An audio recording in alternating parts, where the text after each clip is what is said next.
On the occasion of International Women's Day 2022, we are here to shed some light on the key aspects of gender equality. We are celebrating the theme of breaking the bias. Usually, when we think about gender equality, we talk about women empowerment. But today, we are going to break this rule and talk about the contribution of both the genders, male and female, in breaking the bias. Bias is intentional or unintentional inequality which actually affects the life of an individual deeply. This bias is sometimes so subtle that we usually ignore it in our day-to-day lives. Have you ever wondered why we call human beings as mankind and not humankind? Why we call sportsmen and not sportsperson? Why common man and not common people? Why chairman and not chairperson? Well, we can go on and on by citing such endless examples. This looks very nominal, but it brings a larger impact, and we really need to think about using gender-neutral language. Children understand the role of society by formal education, family conversations, and media. When they grow up and go to colleges, they end up making career choices which are mainly based on gender biases. When they go ahead in their life, they start working or they get married, their majority of the decisions are based on gender biases. I am Dr. Kunjal Sinha, Director Continuing Education Programs at Parul University, in conversation with Dr. Geetika Patel, Medical Director, Governing Board Member and founder of our beloved Women Development Cell at Parul University. Thank you so much. Ma'am, we formally welcome you to this conversation. Thank you so much. So Dr. Geetika, as you are aware that this year we are promoting #Break the Bias movement at Parul University, let's discuss something about the origin of the gender bias psyche in an individual. Right. So first of all, thank you for inviting me for this discussion. Very insightful facts and words were shared by you. So as very correctly told that the theme for this year's International Women's Day is Break the Bias. Now, before we start to discuss and understand that how do we break the bias, it's very important to know and understand that where does the bias originate from. Yeah. So to throw some light on this and understand it better, I would like to share an incident a couple of weeks back, I guess. There was a young girl who came up to me asking that, Auntie, do you like fairy tales? And I was like, of course I like fairy tales. They're very interesting, beautiful pictures in the book. And then she was like, have you ever noticed that there are princes and princesses in the story, right? So of course I said, yes, I have very well noticed.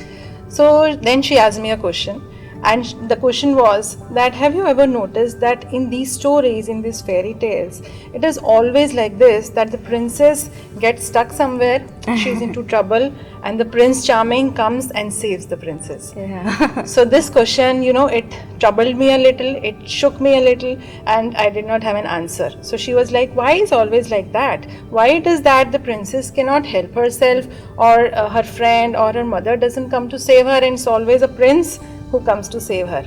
So this is an answer to the question which we are trying to understand. And these biases, these stereotypes, types, they are so deep rooted in our society, and they exist in every aspect of our daily routine.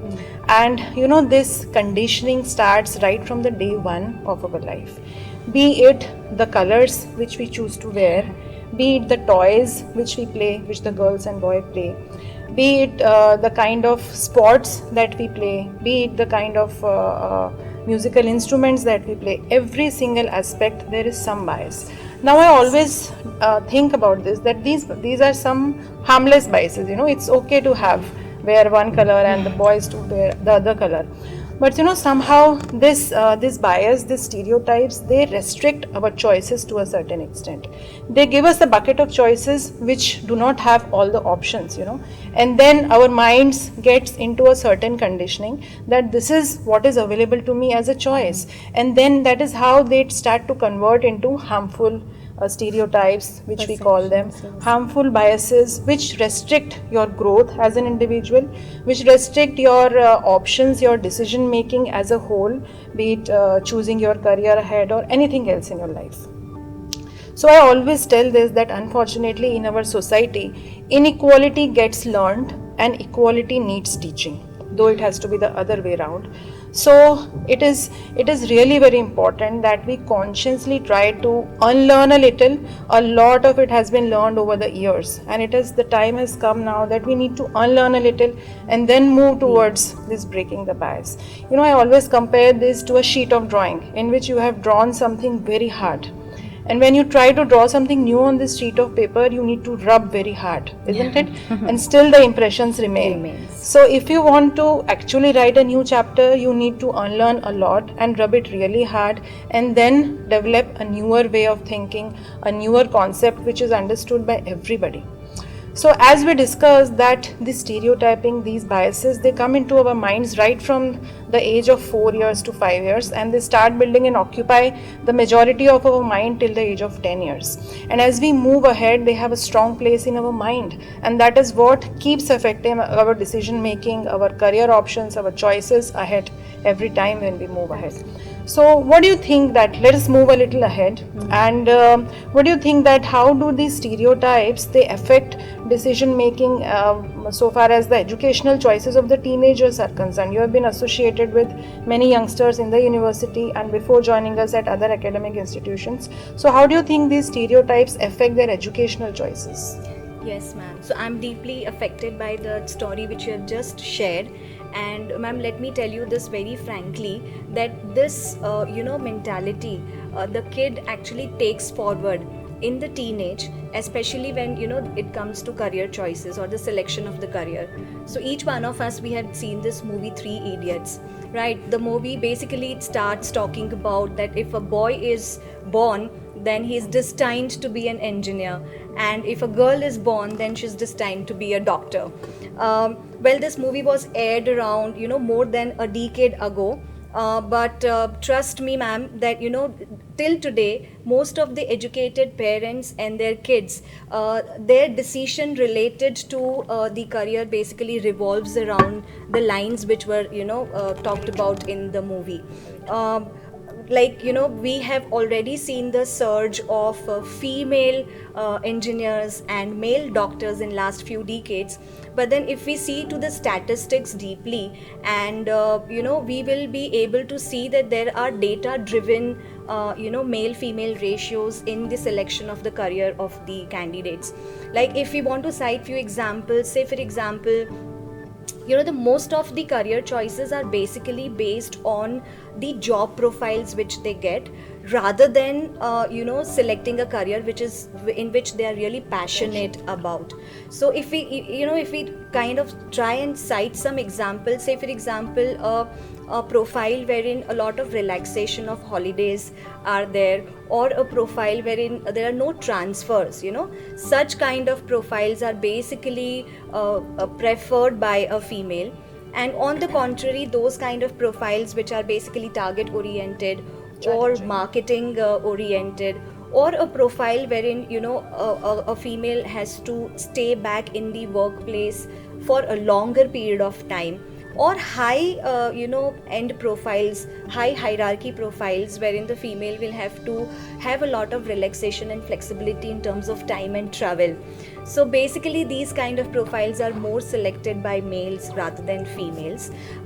Now ma'am, we feel that this is a paradox, like it's a vicious circle which basically ends in salary inequality, it ends in credit inequality, or less recognition given to a female employee at the workplace, or I would also say that less expectations from a female employee at the workplace, because she comes with a lot of limitations. But at the same time, if we see a few of the statistics, there is an irony also to this. If we look at few of the academic statistics like class 10th and class 12 ranks, the females excel there.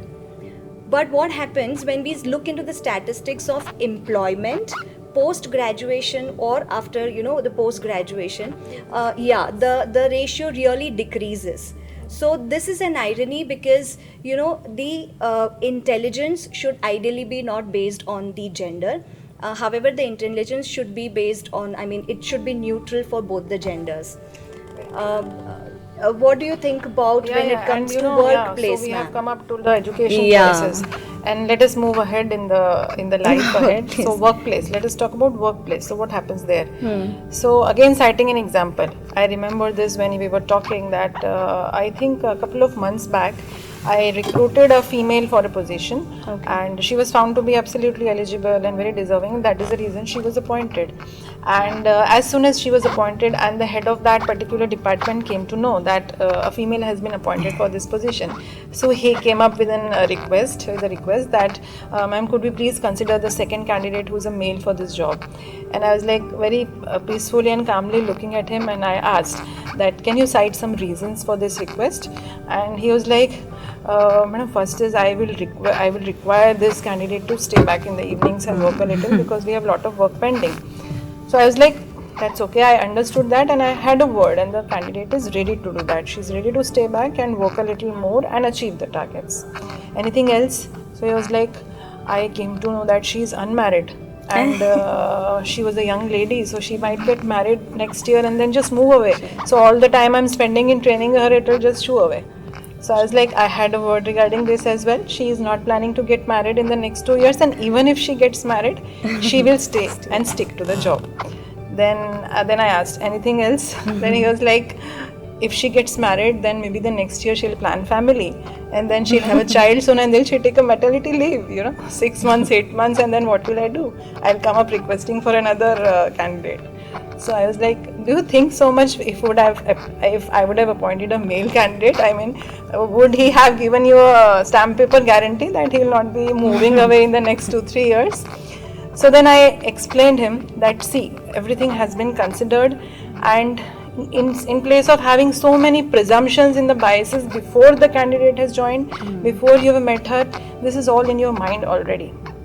So this is a very common situation which happens in the kind of in the recruitments at workplaces. So there are many assumptions which the recruiters make. So this profile is more suitable for a male. This profile is a little easy, so more suitable for a male. This will require some challenging situations. So let me consider a male. This is a little easier one. Let me consider a female. And similar thing happens in the work delegation also. If as an employer or as a head or as a boss, I want to delegate some work, there are biases in the minds that this is a work which requires a lot of moving around, so let me delegate it to a male employee, and there is something which needs to be sitting in the office, back office work, let me delegate it to the female. So certain times if we don't call them biases, we can see that there are some strengths in each gender. There are some strengths which exist in the character as a characteristic in the females. So in place of the biases, if we take them as strengths of both, if we try to make them complement each other, then we can convert the workplaces into more productive places. So rather than having intentional or unintentional biases which do not have logic, if we just keep in our mind the strengths which a female has and the strengths which a male have, and we try to make them complement each other, we would definitely have much more a better society, a better workplace, a better country. That is what I believe. So this just comes to mind that with so many biases and so many stereotypes everywhere existing in society, how do we still see so many leaders coming up? We have a lot of women leaders who come up, so many inspirational women whom we look up to. So how does it happen? What do you think? Dr. Geetika, I think there are majorly two ways in which this happens. We have seen a lot of female women leaders, and they've done wonderful, right? So the top two things which are coming to my mind is one, each one of them, they have fought their own fight. Yes. Yeah, they have fought for the rights which they wanted to have. And secondly, I think each one of them has a wonderful support of the family. So when we talk about the first one, we see it's very very crucial that a female fights for herself, and the choices which she makes, right? So whether it is a choice A or choice B, if she is really determined to do that, she should go ahead with that, and probably she will achieve the success which she is really wanting to. So when we are talking about this, there are few exceptional names which are coming in my mind. Say let's talk about Indira Nooyi madam, Kiran Bedi madam. Both of them are my personal favorites, and I really follow them.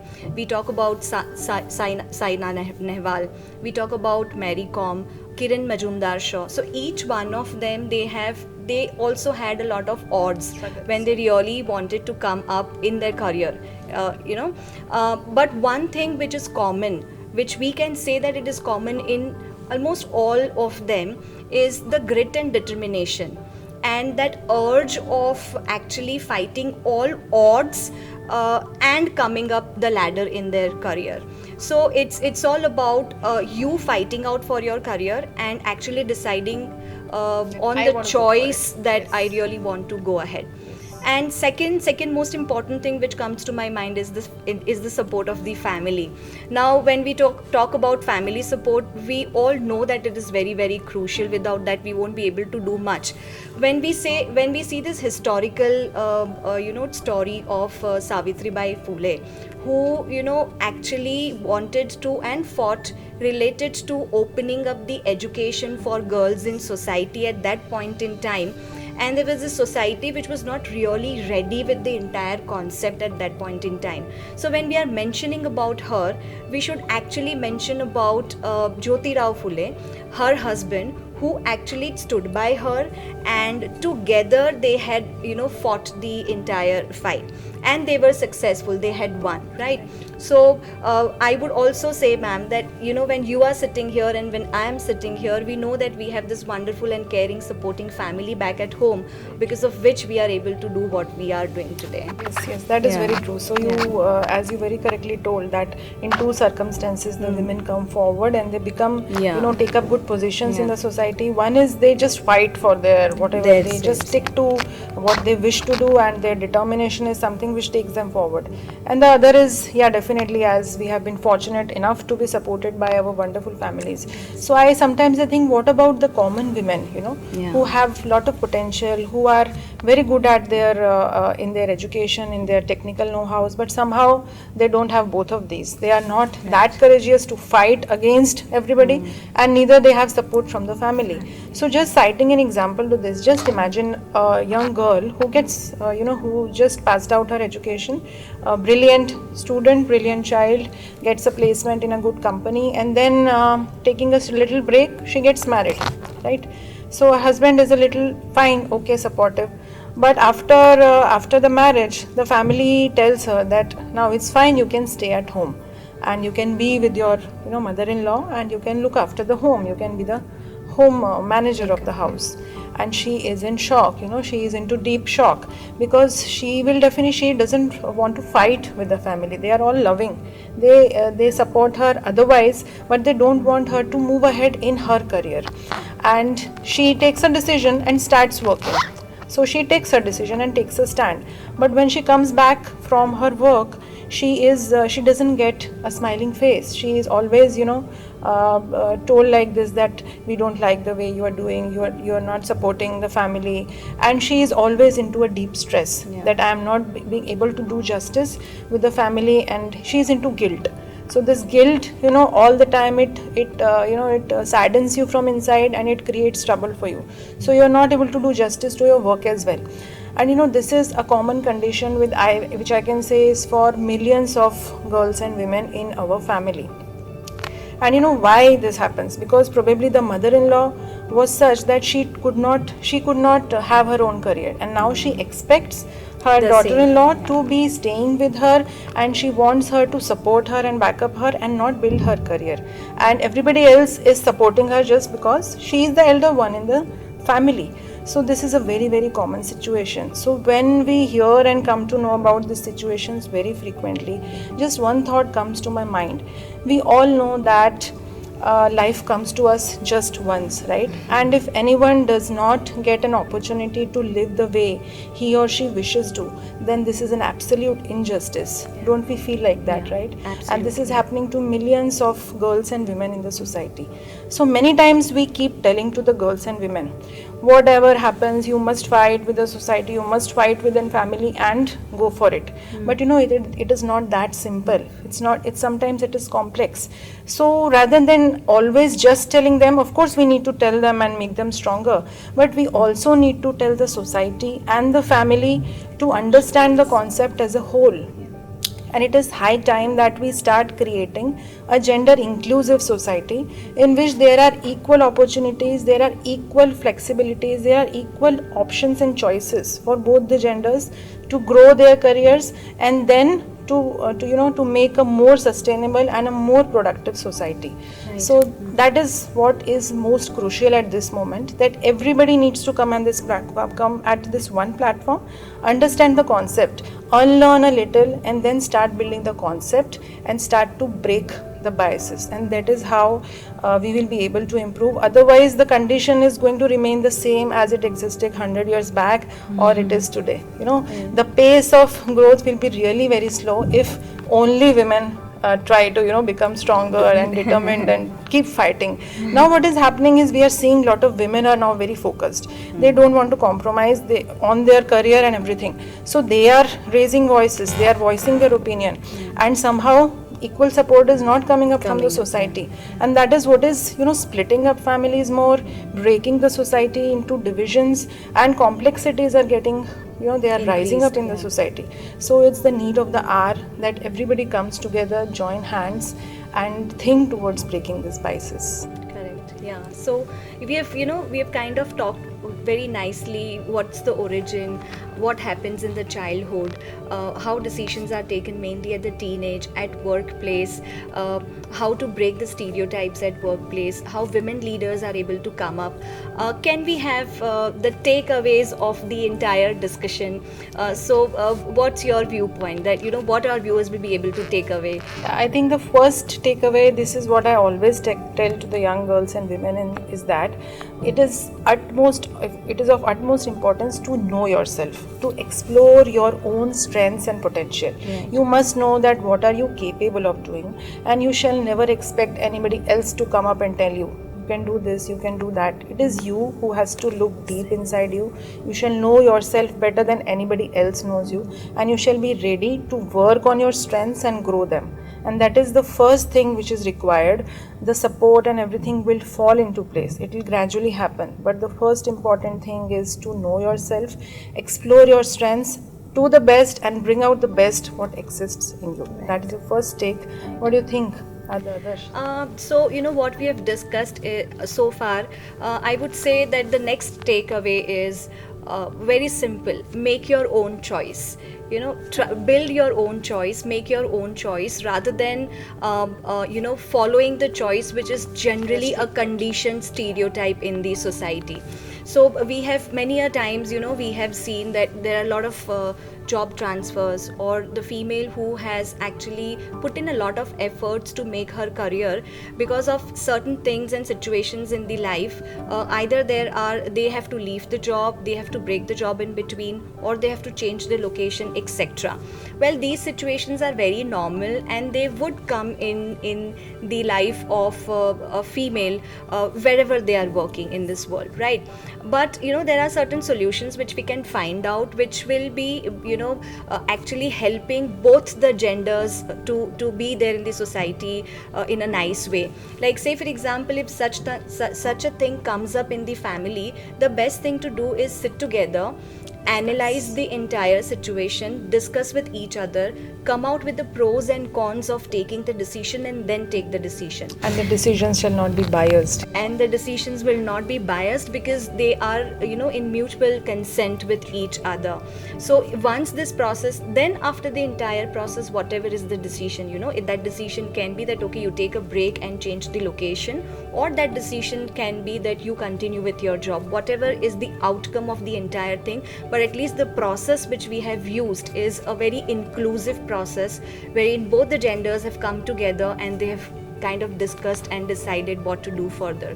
So I think this is the restriction in choices shall not be there based on the stereotypes. Stereotypes, right. And I think the last take which is very crucial today for all the women to understand is something which every girl and women shall have is a financial independence.